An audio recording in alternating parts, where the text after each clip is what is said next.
Ladies and gentlemen, please welcome Secretary Jeh Johnson of U.S. Department of Homeland Security and Norma Pimentel, MJ of the Catholic Charities of the Rio Grande Valley.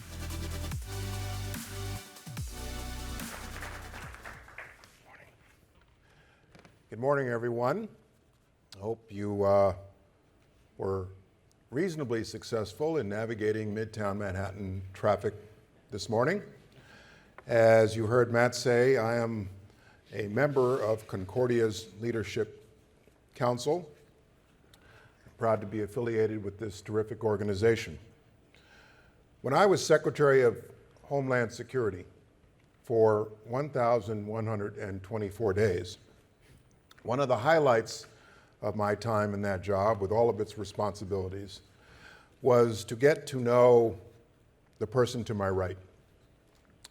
Sister Norma Pimentel is the Executive Director of Catholic Charities in the Rio Grande Valley in Texas. But she is so much more than her title suggests. She is reputed to be the Pope's favorite nun in the United States. She is a living testament to Christian values.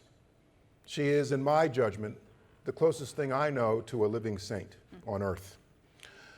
She literally, at the southern border, clothes and feeds migrants every day, every month, every year. By the thousands, the Border Patrol releases them after they cross our border and they enter the United States. They're given a notice to appear at a deportation hearing.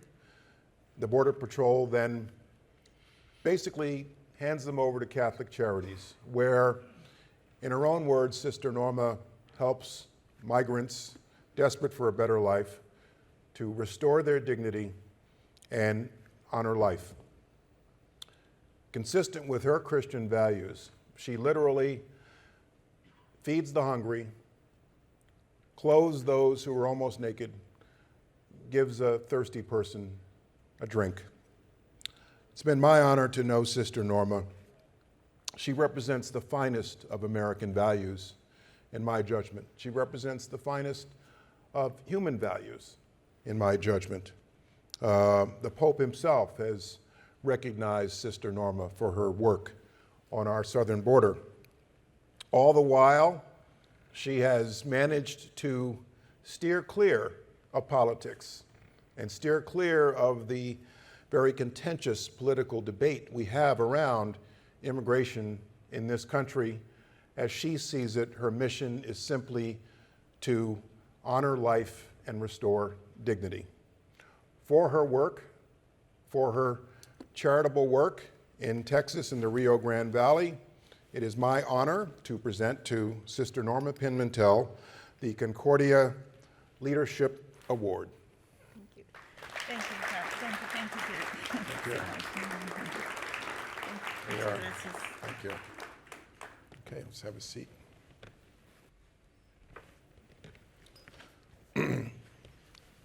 Sister Norma, thank you for being here from Texas. Welcome to New York City, the Big Apple. We were on MSNBC this morning together, and I'm going to ask the question that Mike Barnacle asked her this morning. You know more about our southern border with Mexico, probably more than anybody.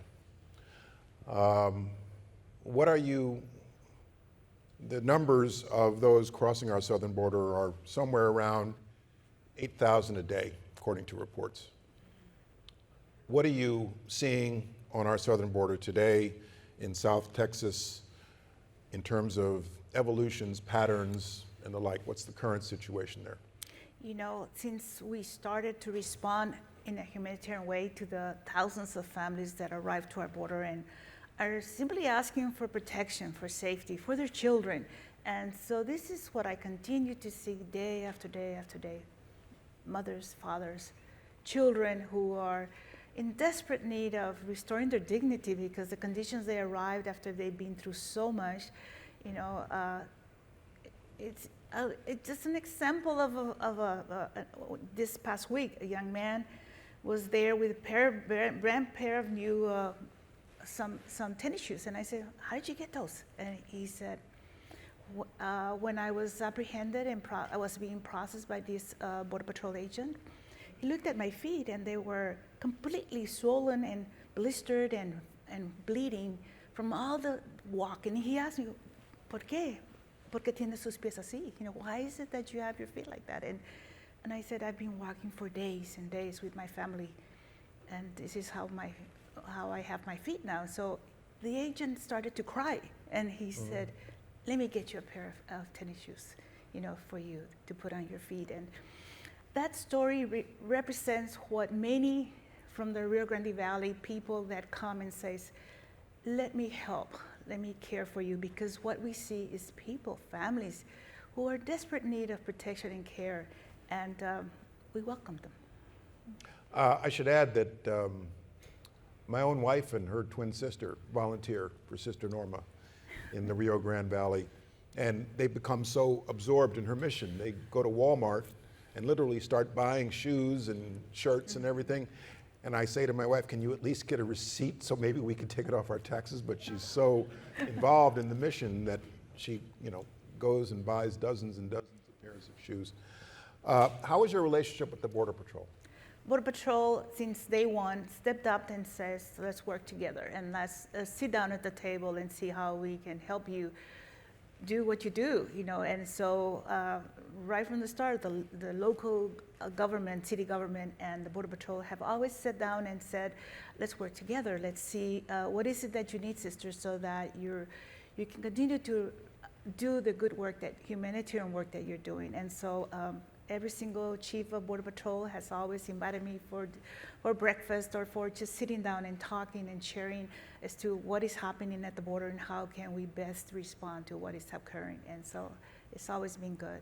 So what happens is the migrant crosses the Rio Grande, the Border Patrol apprehends them, they process them, give them a notice to appear at a deportation hearing, and then there are busloads who are released, brought to a local bus station, but you are told by the Border Patrol there's so many buses coming so that you are able to then greet them and help Yes. them with clothes and food and so forth. So Is that correct? when they enter our country, for the most part right now, the border is closed and it hasn't changed since the previous administration. With the exceptions of some people that the United States cannot send back to their country or cannot send back to Mexico, then they are given permission to remain in the United States and continue their legal process. And so those are the families that are brought to us. And so this is who we reach out and connect them with their families so they can continue Right. that process. And that's what we're doing. But the truth is that a great number of them are sent back and they are not entering our country. The numbers are encounters of people that come to the border and then are sent right back. The important thing is that right now there's an exception to Title 42, which is a process that is keeping people from entering the United States, but they make that exception that if you're coming through the point of entry, through the bridge, you will be processed and for maybe 3 hours and determine whether you can continue that process in the United Right. States. And so that is happening right in a very small scale and very controlled and orderly way. And I think this is truly the best way to make sure families are safe and protected and not risk their lives through crossing through a river, and at the same time can enter the United States without exploitation, without anyone taking advantage of them. We've heard stories over and over again of young mothers literally carrying their babies all the way from Guatemala, Honduras, to our southern border. What's the most consistent story that you hear about why these families have chosen to make this long journey to the United States? You know, when I ask the family, and you see the dad and the mother and the child, and I says, why are you here? I ask the father, and he will always ask, well, because I need to work and take care of my family. Why can't you work at home in your country? Because there's no jobs. You know, they work in the fields, they work in. Climate change has changed everything for them. It's difficult to find ways to support themselves. If I ask the mother, her response will be, I'm here because of my little boy. He's 8 years old, and he's at the age that he will be taken from me. And I don't want him to grow up with a rifle, and I want him to go to school. I want him to have a future, you know. And so that's why families come. Right. Traditionally, migration on our southern border, illegal immigration on our southern border, came from Mexico 20 years ago, principally Mexicans. On my watch, 2013, 14, 15, 16, we saw a surge in migrants from Guatemala, Honduras, El Salvador, less so Mexicans, and there were families Yes. and children, unaccompanied children. Now, as I understand it, there's been a surge from Cuba, Venezuela, and Nicaragua, and then Haiti. also Haiti. Yes. Are people from those countries coming for different reasons? I think they're all fleeing violence, all of them.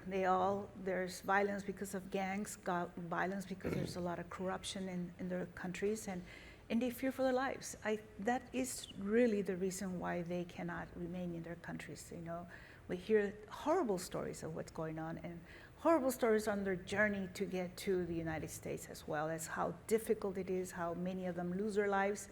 It's not an easy journey, and for somebody to risk their lives like that and go with their children, it's because there's that hope that maybe in the United States I will be safe.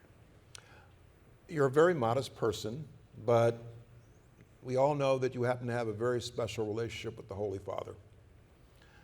Could you tell us about your last communication with him? Well, I wrote him a letter, and I wrote him a letter because I was starting to see a lot of people outside of our center in McAllen, Texas, saying that we were doing something bad, that we were trafficking children, that we were bad people helping these immigrants that we were receiving. And so I wrote a letter to him to say, Holy Father, you know, your words of encouragement to our volunteers will help, because they're getting discouraged because they're being harassed by all these people. And so his response was a video to respond to that letter that I asked. And so telling our volunteers that what we're doing is the right thing, what we need to continue to do in receiving and welcoming immigrants that are in dire need of our help, and to thank us for what we do. And the video is public. Yes, it went public, yes. Okay. So you've avoided politics, you've avoided taking sides in the political debate on this subject of immigration, but if you could have the ear of our policymakers in Washington, and they were inclined to listen to you, what would you say to them? You know, the way that communities are receiving the buses and the planes to their communities without any warning or anything, their response has been of kindness and care to the families, welcoming them and caring for them the way any person needs to be cared. My request to our elected officials is, we must create laws and policies that respect human life, and that open safe passages for them to be able to make sure our country is safe, but also that people are safe as well. If you could situate migrants in the interior of this country, here in the north or out west, what would you want to see in place in those communities before large numbers of migrants arrive? A welcoming group that gives them a space where they know they will be okay. You know, if the communities come together, the city governments come together as McAllen, Texas did in the Rio Grande Valley, and work together with the citizens and the communities to create a space where immigrants can arrive to and then help them get on their feet so they can move forward and take care of themselves. I think that is what they need to be able to receive wherever they're being sent to. Right. And Catholic Charities on a national level is also involved in this effort, right? There's Totally. Catholic Charities here in New York, there's Catholic Yes. Charities in a number of different... There's so many Catholic charities and so many other organizations that are stepping up and offering to help and to do something. And so I think that all of us together, we can make a difference in the lives of people that desperately need our help. Okay. If somebody out there were inclined to volunteer to come to the to Catholic Charities in the Rio Grande Valley, how would they do that? Call me, you know. I think that coming down to the Rio Grande Valley or coming down to the border and actually witnessing and seeing for yourselves up front, it makes a total difference as who you become, because you respond to a reality that we're living today in our times. And we must see that, you know, it transforms us totally. It's not just what we hear on the news, it's what we see up front, close. And that encounter really helps you understand the whole reality of immigration and the fact that it is people, simple mothers and fathers and children that are simply asking for a chance in life. Okay. Sister? Call me. Yes. Yeah, go ahead, please. Yes, please call me, you know, and for sure I will let you know how to come down. You know, every Someone single else border may answer the telephone, but every Border Patrol agent, one of the things that is I told the Border Patrol, please let me know when you're bringing somebody to me. And so every agent has my cell number. And so sometimes they call me at odd hours of the day and night, and they just, sister, just so you know, I have this family, and can I go ahead and take them to you? And I say, sure, for sure. what's the biggest misunderstanding you think that Americans have about migrants arriving on our southern border? The biggest misunderstanding? The misunderstanding is that they're here to hurt us. They're not. They are really, truly, they bring us great gifts of family and gifts of who they are, that they can build our communities to be better. You know. Okay. Sister Norma, thank you so much for your work. On behalf of all of the rest of us and on behalf of Concordia, congratulations. We salute your leadership and your fine, shining example. Muchas gracias. Thank you. Gracias.